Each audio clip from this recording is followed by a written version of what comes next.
I recently spoke about the subject of indifference, the Stoic philosophy that suggests the only sensible thing to do is focus our lives on those things which we are legitimately in control of and that kind of boil down to ourselves and our own lives. Then recently I came across a quote that said, "Memory is a false friend."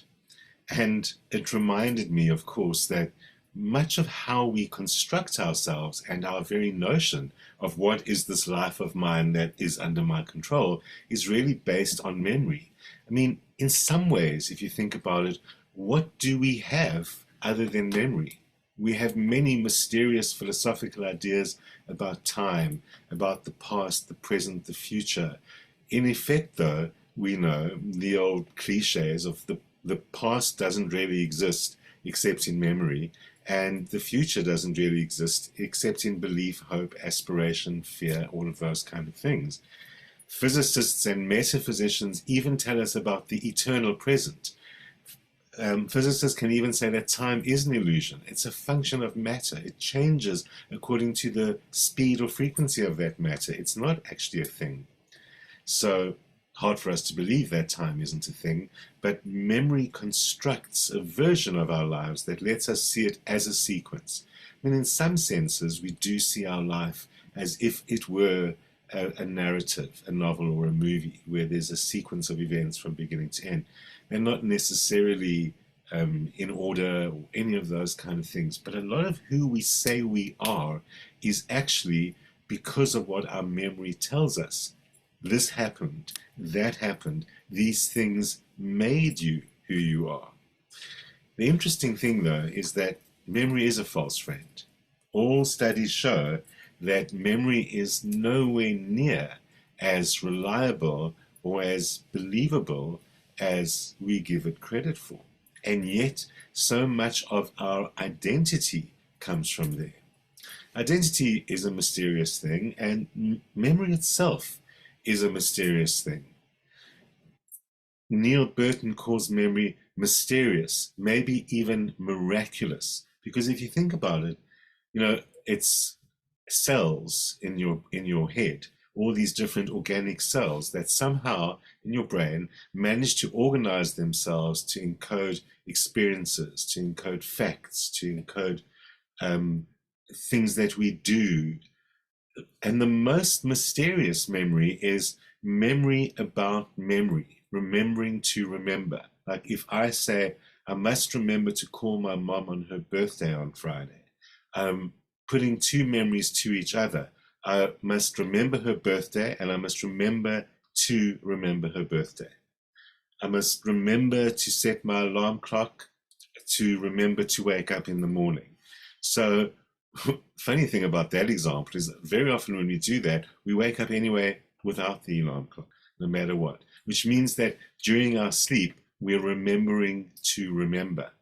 So this whole process of memory is mysterious and, in fact, seems to be a kind of a necessary construction in order for us to experience who we are, to be able to make any kind of sense of our lives.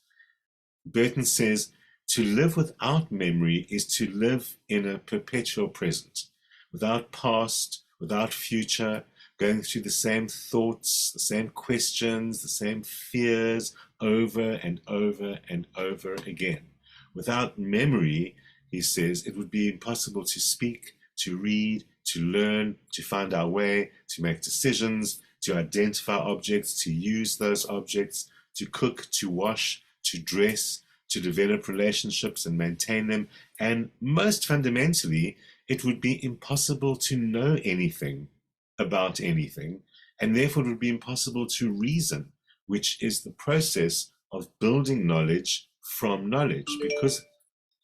Because I know about these things, therefore these things are true. Without memory, it would be impossible to build upon anything or even have goals, because goals are based on a series of events, based on where I'm coming from.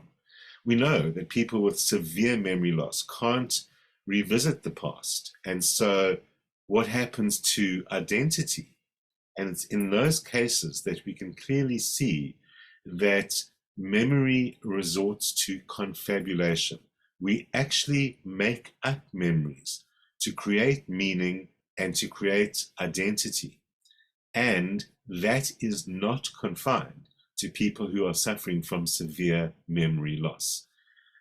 I mean, perhaps to some level, we all suffer from a certain amount of memory loss. Firstly, in order to store a memory, it needs to go through three little steps where it starts off as a sensory input, where there's some kind of emotional connection to it or some event that first processes as an emotion or as a sensory stimulus of some kind. That is then transferred to short-term memory when we think it over or when we hold the information in our mind.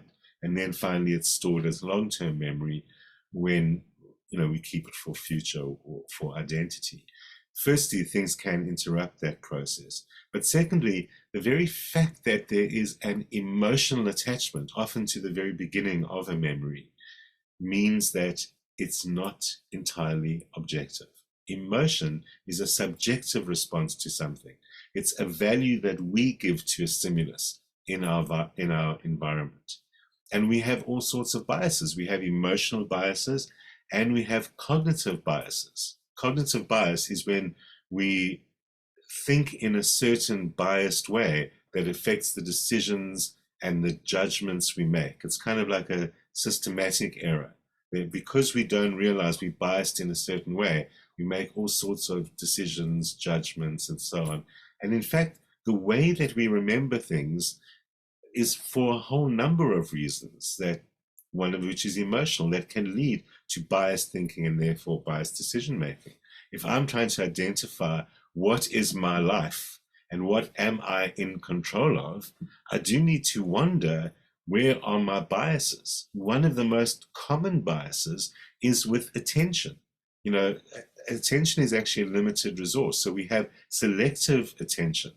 And how do we select? We select by, on the one hand, giving value, and that's emotional value, to things which are potential memories.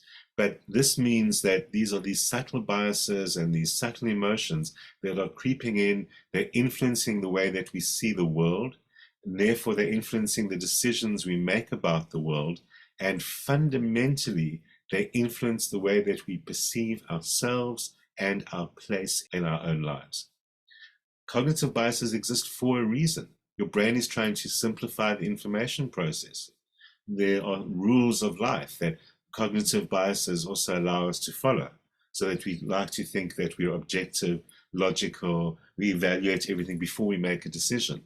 And those require a number of biases in order for us to be actually as objective as we think we are being, especially since memory, the false friend, is feeding us information that leads to these judgments and decisions that is not entirely true.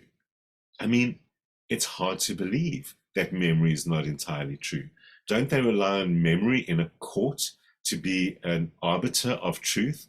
Doesn't evidence from an eyewitness weigh so heavily that it can lead to someone's conviction? But what is evidence from an eyewitness? Memory itself is unreliable, and also it's very strongly influenced by how we think. So firstly, we tend to think of the past in an improved version of the past. The Romans, called it, the past is always well remembered. We talk about idealizing the past. They're all ways that we slightly adjust ourselves or deceive ourselves. We might be remembering something not about ourselves, such as an eyewitness in a court case, but then we'll usually adjust the memory to suit what we think about what happened, not what happened, but our judgment about what happened, as well as our emotional response to what happened. Fundamentally, everyone is the hero of their own life story. We curate our memories. We make our memories conform to our beliefs about ourselves and our ideas about ourselves. And certain events become key events, like, the first kiss, the first time you made love, the first day of school. And those memories are rehearsed. We remember them often. We repeat them, and they become entrenched. They become slightly adjusted as they become entrenched, but we repeat them so often that they become like an absolute truth. So much so that when we falsely remember something, or when we've got a vague memory and we build it by repeating it and thinking through, our brain will actually add details that were not necessarily there in order for it to make greater sense. We will experience those details, however, as memories because we're putting them in that rehearsed memory process while we're busy remembering. So we put bits of fiction and bits of confabulation, things that we actually make up, into our memories. I know you might be thinking, not me, but yes, you. We all do that, and it's just a function of how the brain works. So much so that we can even see how the language of how we remember affects the memory itself. There's a famous study by Loftus and Palmer that asked people to estimate the speed of a car at the time it crashed and the details of the crash. And they found that the words used in the question affected the memory of the speed and the crash itself. So they either said smashed, collided, bumped, hit, or contacted. And those are words with different strengths of collision. And according to the word that was used, we will then define the impact of that collision that people supposedly remembered. So much so that when they used the word, the car smashed into the other car, the witnesses would remember the broken glass, which in reality never existed. But because the word smashed was used, it fed into the memory and it created the idea of broken glass, and people actually will remember it as fact. We all do that. We remember it as fact. We are so sure of our memories. We will practically lay our lives on them. I know because I was there. I saw it myself with my own eyes. I saw the broken glass with my own eyes. Nothing could be more convincing than that. And yet the broken glass was put there by the brain, hearing the word smashed in relation to the two cars hitting each other in the first place. It does give you immediate pause when you think about how court cases rely on memory in order to, reach a conclusion. People often say that they remember exactly where they were and exactly what they're doing when something happened, when some big traumatic event happened. And that's called flashbulb memories. It's like a flashbulb going off when you see everything in sharp relief just for a moment, and it practically burns itself into the brain. And that is actually a demonstration of how emotion is a process that helps store memory. But because emotion itself is variable, biased, and based on value judgments, that then immediately tells us that the picture of the memory might be stored, but the description of that memory is going to automatically be biased. In fact, even those flashbulb memories are influenced by other emotions, because sometimes that flashlight illuminates some other things that happened before that memory. So, for example, you might meet someone who you have a few interactions with that are not particularly important or memorable or anything like that. Then that person invites you on a date on the next time you meet them. Say you've met them a few times before. Suddenly, they become important. Suddenly, it sparks an interest, and maybe I am interested, and you'll never forget the moment that they invited you on the date. But then that feeds back to the previous moments, and you'll start piecing it back together, and you'll think, oh yes, I remember the way that he said, or the way that he said hello, or what he said, and we'll actually adjust our memory of the previous unimportant events, which are half forgotten anyway, in order to make sense of the event that just happened. So we create a narrative out of our meaning, out of our memories. As I said, we see the extreme cases in the pathology of people who actually have lost their memory, that we need to create a strong sense of identity and meaning in our lives. And that is what gives us an ability to confabulate, to create artificial memory. But we're seeing that emotion affects memory. And so maybe one of the better questions to ask ourselves is, what am I feeling and what did I feel at that time? Just as a way to identify what might be affecting the memory.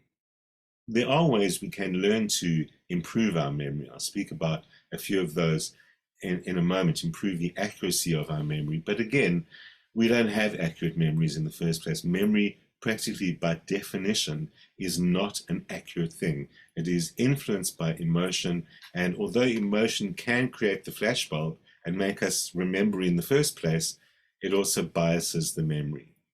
So it makes us, on the one hand, better at remembering, but on the other hand, it makes us better at false memory. False memory, says Dr. Bissett Simons, who's studied this, is the most robust effect of emotion. The strongest effect of emotion is to create false memory. Isn't that an interesting thought? And that's where we do see witnesses in trials who, are so convinced about their testimony that people can land up behind bars. But later on, when objective evidence comes up, when DNA evidence comes up, that memory turns out to be false. And people might be accused of deliberately fabricating, and they're not actually deliberately fabricating. They honestly think it's true. Another great example is the classic lineup of culprits, potential suspects. When they leave the actual suspect out of a lineup, usually they will still get an identification of somebody, because it's like the emotionality of the crime makes them need to identify someone. And very often people are identified out of that emotionality. So again, at the very least, it suggests that we need to rethink how we allow memory into courtrooms. There isn't an easy answer to that. It's interesting that while we acknowledge that memory is unreliable, since it's the only thing we've got in that court case, we generally deem it as the truth while knowing how unreliable it is. Maybe the heart of that is that we need to understand ourselves better, and perhaps then we can improve our judgments. From our point of view here, we're trying to really improve the idea of being in control of our own lives, really understanding what is within my realm. And so memory is an example of how we shift that. And perhaps we even shift that when we look at other things, because memory is lying. We constantly need to really test ourselves. Is that real? Is that me? Is that mine? Is that something I can do anything about? And keep on having to bring it back down to ourselves, because we've also got this idea, which is often culturally very powerful, that we suppress and repress memory. It's not as accepted as true anymore, especially since we now understand the importance of emotion in actually causing the recall. That emotion makes the memory highly powerfully stored instead of actually suppressing it. But the bottom line is, anyway, memory is unreliable. So even if those seem to be true memories, they still probably are not true. No matter how strong and vivid the memory is, the human mind is highly fallible. The point really is that there are implications for trusting our memories. There are implications for getting others to trust our memories, and those are huge implications. The more that we understand the extent to which emotion affects memory, the more we realize that we can't say what someone will or won't remember in a particular set of circumstances. The best we can say is that our memory is more or less true. That it's the idea of what happened is probably true, but the details of what happened are not true. And again, it raises enormous issues about people who are prosecuted or otherwise based on distant memories, while it is necessary to ensure that the law eventually finds people who committed those crimes. The dubious part is relying on memory in order to do so. And Well, our courts are supposed to rely on evidence, and memory is not a major form of evidence. So then we come back to ourselves, and we've also got to ask ourselves, what is the evidence? And really, from our point of view and our interest in the topic is self-inquiry. Self-inquiry is that we're constantly asking about our own lives, about our own memories of when things were done to us. And that's really where I want to suggest we need to examine more carefully. We paint ourselves as the victim of circumstance or of other people. We attribute a lot of the loss of our willpower and influence over our own lives to things that happened to us and things that other people did to us. And all we really need to do is constantly work on how true that is. In fact, we need to assume that a lot of it isn't true. So part of our process can be learning that although my memory tells me X, Y, Z, that most likely is not true.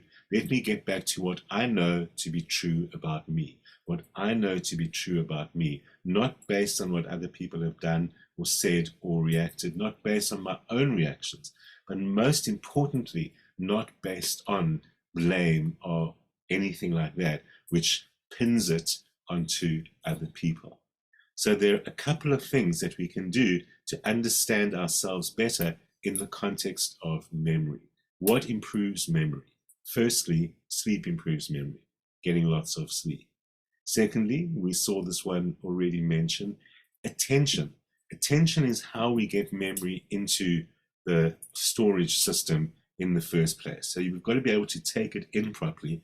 And as has been said, attention is a limited resource. So in order to take it in properly, we need to actually put our attention where the event is happening. Einstein said, there are only two ways to live your life. One is as though nothing is a miracle, and the other is as though everything is a miracle. Live your life like everything is a miracle, but then keep on questioning yourself. And then involve your senses. The more that we involve our senses, the more we easily remember. It's one of the reasons why we remember better when we write things down, when we hear them, because it involves the sensation of writing. One of the reasons why we remember better when writing than when typing, but that's another story all of its own. But if we apply our senses, taking advantage of our knowledge of how senses affect memory in order to store things as better, and to relate information to what we already know, to relate things to what we know about ourselves. And what we know about ourselves is what's required in order to effectively be able to say, this is what I am, this is what I'm in control of, this is my life. Most importantly, understand context. We must learn to see ourselves as a type of multi-dimensional being. We probably are multi-dimensional beings in all sorts of meanings of that word, big important meanings of that word. But even in the simplest sense, the first step to understand the fallibility of our memory is to understand that we remember different things in a variety of different ways. And maybe that reflects our multifaceted identity, but wisely, I will not allow that to affect my world, because I accept that my memory of myself and my memory of my life is there to help me have a sense of identity. It's there to help me have a sense of meaning, but I will not rely on that as my identity, and I will not rely on that as my meaning. In every fresh situation, I will ask myself, what has this to do with me? Is this under my control? Is this my life? I might be able to look at something from the past to decide that, but I will start off again by saying, and yet I know that as interesting and as wonderful as that memory is, what perhaps can I learn about myself and how I feel things, and what types of things do I think I remember, and what types of emotions do I have that obviously help me remember. And just this process of letting go of the idea that memory is absolute fact. For our purposes, in a courtroom, they're going to have a lot of trouble with dealing with the consequences of that. But in the court of self-inquiry, we want as many questions as possible. We want to keep on stripping away the falsehoods. We want absolutely to be able to say, that doesn't seem me, that seems false. In a courtroom, it's very clear that we can't split the direction of the evidence. Even lawyers will even prevent witnesses from saying some things that might look like creates a fork in memory or fork in the story. And there's another bias, but that's a different story. But for ourselves, we want to be brutally honest by saying, I know that my memory is a friendly liar. It's lying not to hurt me, it's lying to help me create a sense of identity and to help me understand what is my life. But instead, I will use the lie of memory to ask myself, what do I create? What do I feel? Where do I give value to things? So many of that is false. So who am I really? My memory might organize my identity, but my identity is really within me. Who am I? Who am I? Who am I? That's the question to ask, not who was I and what do I remember? Who am I right now in the eternal present?